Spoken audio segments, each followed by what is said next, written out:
Hello, आप जुड़े हुए हैं जीएम एजुकेशन में और हमारे साथ चिर परिचित व्यक्ति बीकू गोयल, जो सीटेट अभ्यर्थी से लेकर बीपीएससी अभ्यर्थी के समस्या के समाधान कराने से लेकर समस्या तक पहुंचाने का साथ निभाने वाले बीकू गोयल साथ जुड़े हुए हैं।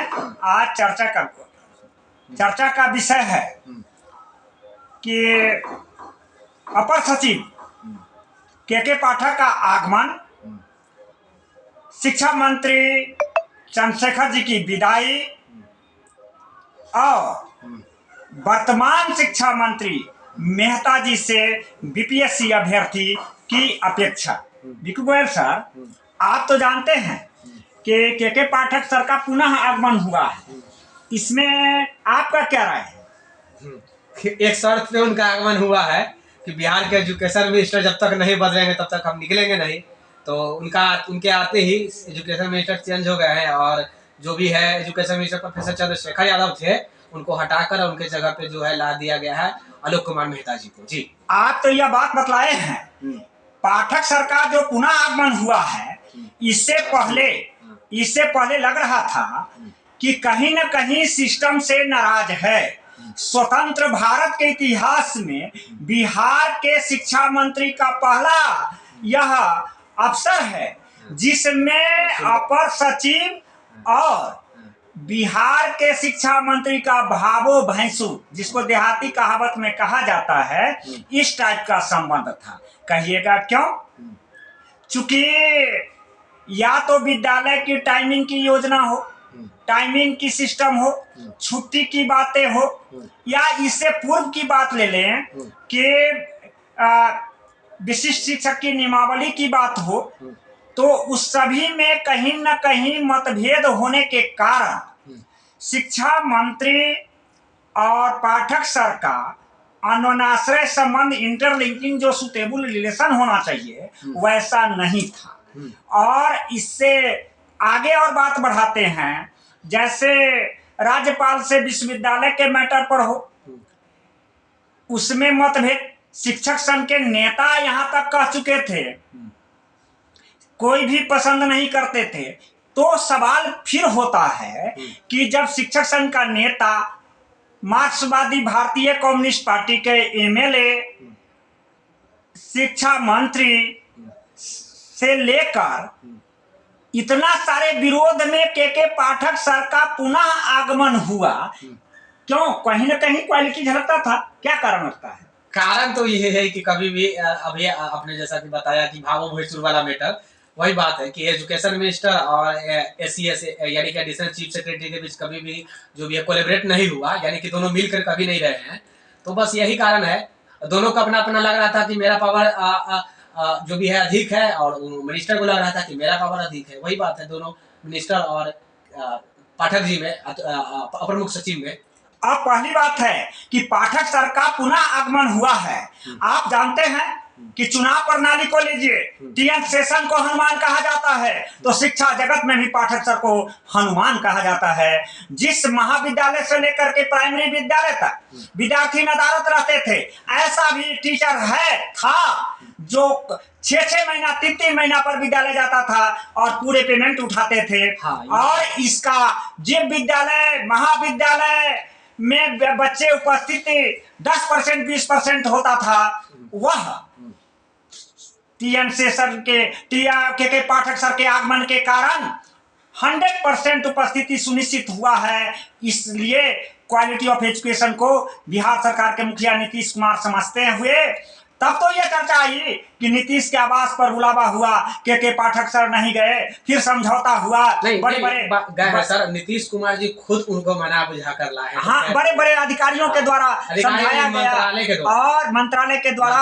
और इसके बाद के पाठक सर का आगमन हुआ। आए हैं। एक ही शर्त वही कि जब तक मिनिस्टर हमारे चेंज नहीं होगा, मैं कोलैबोरेट करके काम नहीं कर सकता उनके साथ मिलकर। इसीलिए प्रोफेसर चंद्रशेखर को हटाते हुए और आलोक कुमार मेहता जी को, जो कि भूमि राज्य विभाग के मिनिस्टर थे, उनको एजुकेशन डिपार्टमेंट दिया गया। दूसरा मेरा प्रश्न है, एजुकेशन डिपार्टमेंट को अच्छा है। हाँ, दूसरा मेरा प्रश्न है कि चंद्रशेखर जी की विदाई हुई, इसमें आपका क्या कहना है? विदाई हुई उनकी बोली से, उनको बोलने का पहली बात की उनको बोलने का शैली नहीं है। कभी रामचरित्र मानस के विपक्ष में बात करने लगते हैं, कभी हिंदुत्व के विपक्ष में बात करने लगते हैं, कभी मुस्लिम के पक्ष में बात करने लगते हैं। वो एक एजुकेशन मिनिस्ट्री है, हिंदू मुस्लिम, मतलब हिंदू मुस्लिम और जितने भी धर्म है, जितने सारे धर्मों के लिए ना वो है मिनिस्टर, शिक्षा मंत्री, ना कि किसी व्यक्ति विशेष के लिए। तो ये जो बार बार जो बयानबाजी कर रहे थे कि रामचरितमानस गलत है, उसमें जो सुंदर कांड का जो जिक्र किया गया है वो जो भी है क्षुद्र के लिए गलत है, या फिर जो भी ब्राह्मण के लिए केवल वहां पे जिक्र किया गया है, तो मुझे लग रहा था कि वो मिनिस्टर कम और संत थोड़ा ज्यादा लग रहे थे, इसीलिए उनको हटा दिया गया मिनिस्टर के पोस्ट से। या तो इत्तेफाक कहा जा सकता है कि कल 22 जनवरी है और राम जी का पुनः आगमन हो रहा है, और 21 जनवरी को अखबार के खबर से पता चलता है कि चंद्रशेखर जी की विदाई हो रहा है। इसमें हमारे चिरपरिचित बिकू गोयल साथी जो बताए हैं कि चंद्रशेखर जी की विदाई हुई है। अब मैं इस पर एक और चर्चा जोड़ना चाहता हूं कि चंद्रशेखर जी शिक्षा मंत्री की विदाई क्यों हुआ। देखिए, आप केंद्र सरकार के लीजिए, मंत्रिमंडल का फेरबदल होता है परफॉर्मेंस के आधार पर। आप केंद्रीय मंत्री केंद्रीय सेंट्रल में भारत सरकार में जो मंत्रिमंडल का फेरबदल परफॉर्मेंस के आधार पर होता है, तुष्टिकरण वहां नहीं होता है। किसी मंत्री को परफॉर्मेंस अगर खराब होता है तो उसकी छुट्टी कर दी जाती है और नए मंत्रिमंडल में नए व्यक्ति का मिलता है, बशर्ते पूर्व का परफॉर्मेंस उनका अच्छा हो।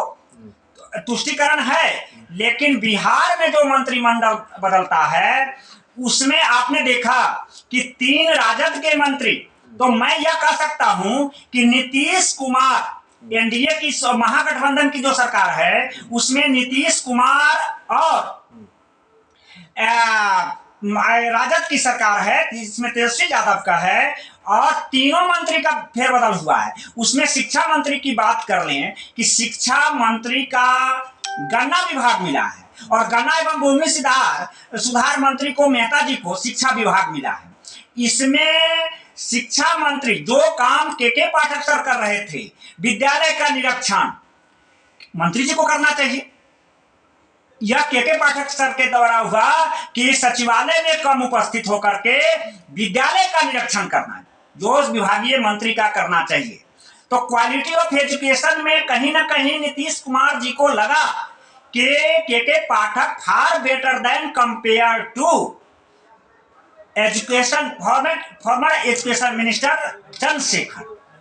कंपेयर करने के बाद नीतीश जी ने फैसला लिया कि चंद्रशेखर जी का जो एजुकेशन मिनिस्टर के द्वारा जो परफॉर्मेंस है उसमें न कहीं कमी है। तो फिर गन्ना विभाग भी तो इम्पोर्टेंट होता है। तो एक तुष्टिकरण है। बिहार में जो मंत्रिमंडल का फेरबदल होता है वह जातीय समीकरण, सोशल इंजीनियरिंग को कॉन्सेप्ट में रख करके किया जाता है। नहीं तो इनकी छुट्टी होती या विदाई होता, या तो विभाग के बदल करके दूसरा विभाग में दिया गया। मेहता जी का आगमन हुआ, तो मेहता जी का आगमन हुआ, इस पर आपका क्या कहना है?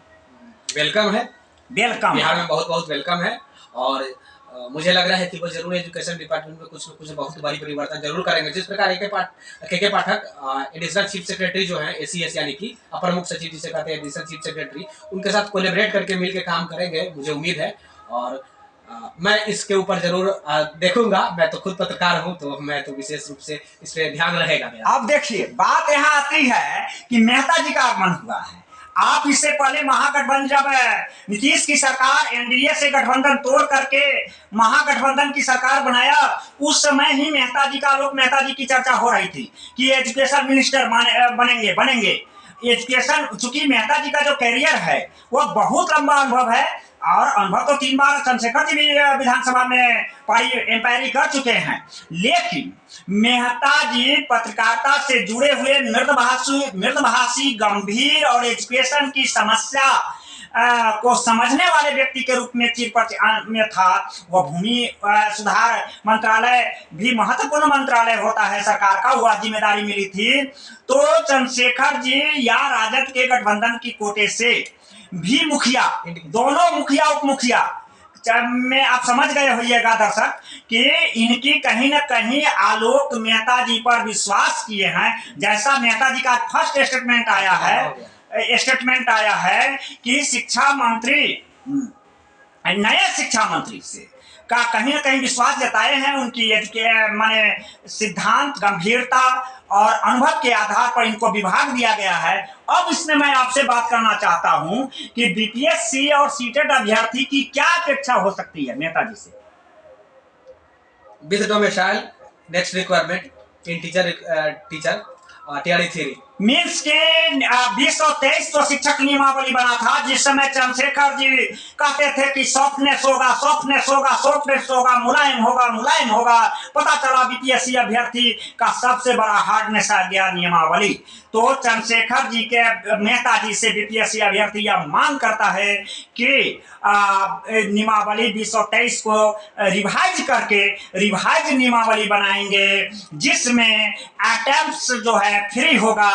एज जो है जितने भी सीटेड पास अभ्यर्थी है सभी को न्यायालय नहीं जाना पड़े और 60 वर्ष तक के अभ्यर्थी को परीक्षा में शामिल करा करके मौका देना चाहिए। यह तो नियमावली की चेंजिंग की बात हुई। अगला क्या हो सकता है? अगला क्या होगा? टीआरई 3 आने वाला है अगस्त में, बस इससे ज्यादा क्या कहूं। टीआरई 3 आ जाएगी अगस्त में कंफर्म है। एक और बात है, सप्लीमेंट्री रिजल्ट पर भी आज या जो 3 लाख की वैकेंसी की काउंटिंग, पहला स्टेटमेंट किसके द्वारा? मेहता जी के द्वारा। मेहता जी के द्वारा जो दिया गया है सरकार की उपलब्धियां के बारे में, तो सप्लीमेंट्री रिजल्ट भी टीआरई 1 और टीआरई 2 कैरी बैक जो शिक्षा विभाग और आयोग मिलकर के नेक्स्ट वैकेंसी में लेने जा रही है, जिससे 10 सेट मामला लंबित है न्यायालय में। यह एक प्राथमिकता है। बीपीएससी अभ्यर्थी की अपेक्षा है मेहता जी से कि सप्लीमेंट्री रिजल्ट और वेटिंग लिस्ट को नियमावली में परिवर्तन करके एक व्यवस्था करेंगे। बने रहिए जीएम एजुकेशन में। धन्यवाद। हमारा संपर्क सूत्र है 93 048 57 942 त्रिपुरारी झा। धन्यवाद। बड़ी लंबा खींच दिए हैं।